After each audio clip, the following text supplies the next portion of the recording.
Well, I thought that this was probably my most solid match this tournament. In terms of, I felt like I started very solid, and I kind of kept my foot on the gas pedal and just really, you know, kept raising my intensity game after game. So I felt that I played really good in also important moments, some break points. I really took my chances, was really effective from defense to offense, kind of changing and shifting the game from two shots. I think that worked really well. And also I served smart. I felt like I created a lot of opportunities for myself to move forward. Missed a couple volleys, which, I felt like maybe transcended from my mixed yesterday, but overall was pretty good. Great. Congratulations. Yeah, Questions? Name and affiliation, please. Matt, go right ahead. Hey, Vika. Matt Futterman from the New York Times.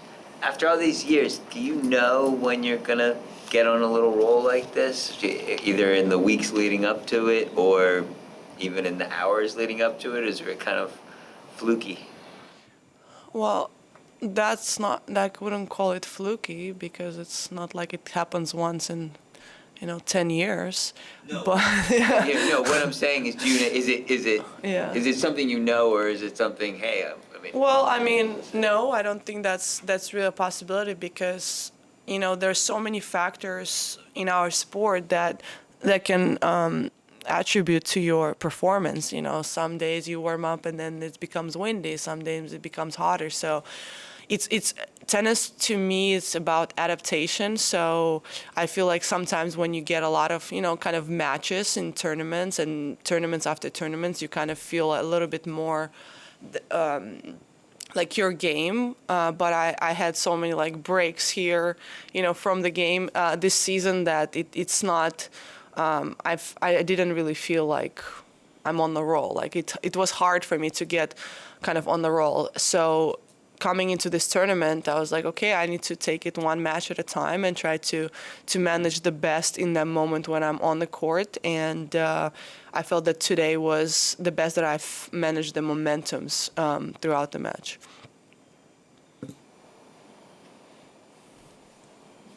Congratulations, Vika, on your win. I'm Diane DiCostanzo from USTA. Thinking about how last year's US Open was all about the teenagers. This year, we have you, Petra Kvitova, Plisva, Cornet, Zhang, Risk, all in your 30s. So thrilled to see that that class of women is succeeding, and wondered if you had any thoughts about why that's so. Well, we had so many retirements this year as well, that I feel like in one way a lot of girls that were there when I was coming up are retiring. At the same time, some of them are kind of resurging, if that's I think the word that I'm looking for. I would definitely point out Caroline Garcia, who has been on an incredible run, and she's younger, obviously, than me and Petra, for example, but also has been on the tour for quite some time and really bringing the level quite high. Pretty impressive to see her do so well.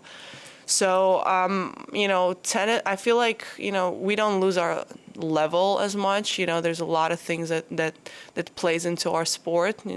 Personal lives also, when you're 30, gets in the way a little more than maybe you're 20. You got a lot more things to think about than just tennis.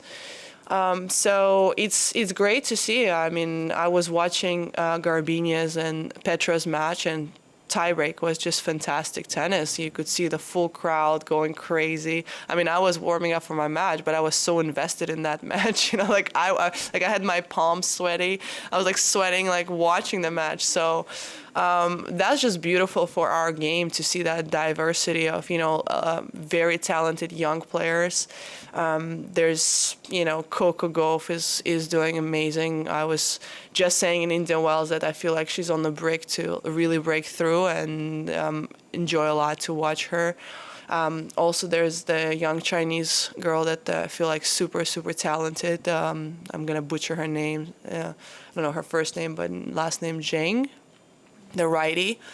Also very impressive. So I feel like women's game is there's so much diversity, so much fun to watch young players, more veteran players, and also resurging players who've already been on top and making their ways back. Bill? Follow-up, Go ahead. because you mentioned being able to adapt in a match, and Yeah. I'm wondering if we're putting that together with learning to do that is not something you can, a coach can teach you. Adapting is something that happens real time. Is that something you feel like you're better at than maybe you were when you were younger? Well, patience, definitely experience. It all plays in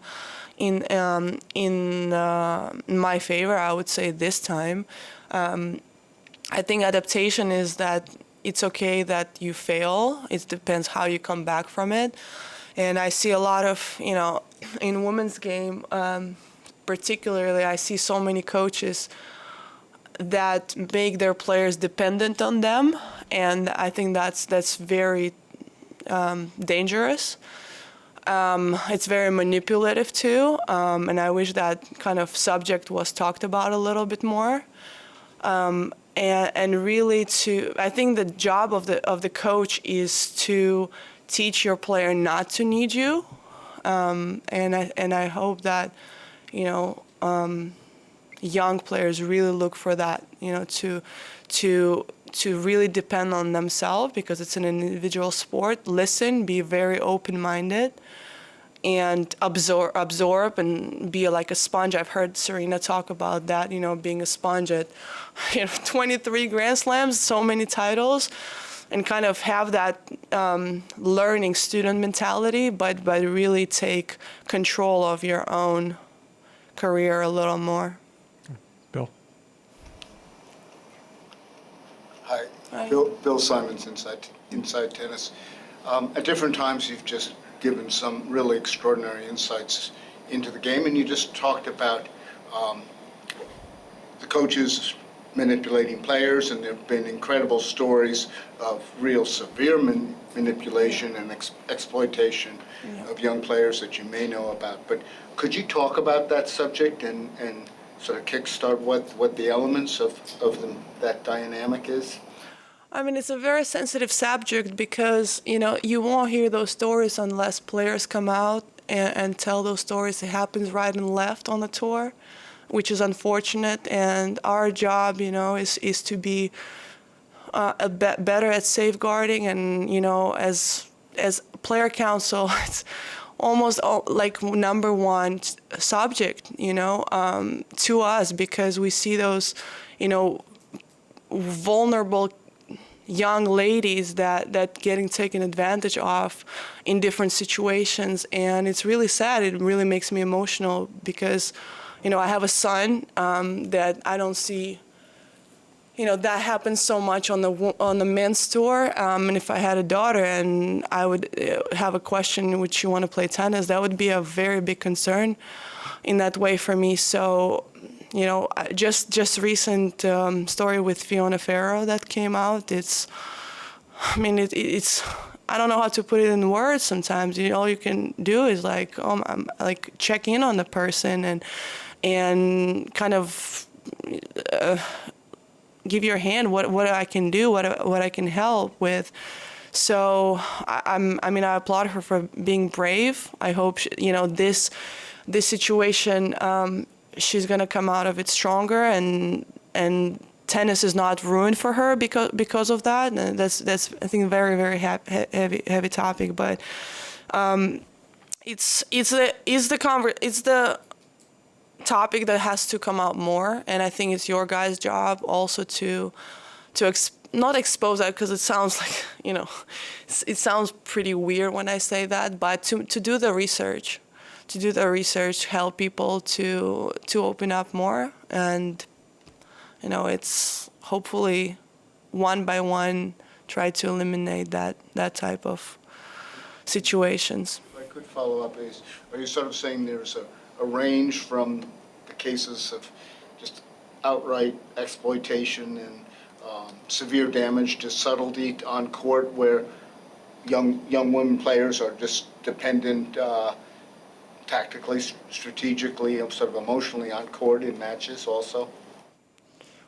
I mean, I can only speak from my opinion. I don't want to make, factual things. But from my opinion, I see that. I think some of the players that I talked to also speak about this situation. In the end of the day, the problem here is when somebody's winning, nobody's going to go and say, okay, that's the thing. And when the winning stops, it becomes dark, and there's nobody to hold your hand. And that is the moment where it's not talked about. Last question, please. Kurt Streeter from the New York Times. This is a question about the style of play in the women's game, and it's frequently talked about that the power in the game has surged over the last 20 years or so. But are there other ways that the game has changed on the women's side that people don't talk about, subtleties that you've noticed in your long career, that where we're at compared from the start of your career to now and then going forward? Well, the biggest attribute I would say is the physicality. A lot of young players that have this, pure raw explosivity on their shots. The courts become, faster. The balls, I know there's a lot of conversation about balls, but it is true when the ball is faster and lighter. Like you hit the ball down the middle, it's hard to do something about that. But at the same time, we had Ash Barty, being number one with a bigger variety of game, with the slice, coming into the net. So there is still variety. I don't think that there is that much variety, because I still believe that domination is more about power players. But we also have a magician like Ons Jabeur with their tricks. So there is that, but I feel like the power is taking more. Like you can see it a little bit more.